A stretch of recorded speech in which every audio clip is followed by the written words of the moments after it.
T20 world కప్లో భాగంగా super 8 మ్యాచ్లో భారత్కు 196 పరుగుల టార్గెట్ను నిర్దేశించింది వెస్టిండీస్. ఇరు జట్లకు కీలకమైన మ్యాచ్లో భారత్ టాస్ గెలిచి బౌలింగ్ ఎంచుకుంది.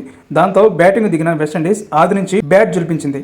ఓపెనర్లు షాయ్ హోప్ 33 బంతుల్లో 3 ఫోర్లు 1 సిక్స్తో 32 పరుగులు, రోస్టర్ చేజ్ 25 బంతుల్లో 5 ఫోర్లు 1 సిక్స్తో 40 పరుగులు చక్కటి ఆరంభాన్ని ఇచ్చారు. ఆ తర్వాత హెట్మేయర్ 12 బంతుల్లో 1 ఫోర్ 2 సిక్స్లతో 27 పరుగులు చెలరేగి ఆడే యత్నం చేశాడు. విండీస్ స్కోర్ బోర్డు వేగం పుంజుకునే క్రమంలో బుమ్రా బౌలింగ్లో హెట్మేయర్ అవుట్ అయ్యాడు. బుమ్రా బౌలింగ్లో సంజు శాంసన్ క్యాచ్ ఇచ్చి వెనుదిరిగాడు హెట్మేయర్. అప్పటికి విండీస్ స్కోరు 11.3 ఓవర్లో 102 పరుగులుగా ఉంది.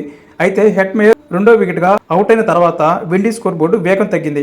అయితే రావెన్ పావల్ 19 బంతుల్లో 3 ఫోర్లు 2 సిక్స్లతో 34 నాట్అవుట్గా, జాసన్ హోల్డర్ 22 బంతుల్లో 2 ఫోర్లు 3 సిక్స్లతో 37 పరుగులు నాట్అవుట్గా ధాటిగా బ్యాటింగ్ చేశారు. ఈ జోడీ కీలక భాగస్వామ్యాన్ని నమోదు చేసింది. వీరిద్దరూ 76 పరుగుల భాగస్వామ్యాన్ని నమోదు చేయడంతో విండీస్ నిర్ణీత 20 ఓవర్లో 4 వికెట్ల నష్టానికి 195 పరుగులు చేసింది. భారత బౌలర్లో బుమ్రా 2 వికెట్లు సాధించగా హార్దిక్ పాండ్యా, వరుణ్ చక్రవర్తి తలా వికెట్ దక్కింది.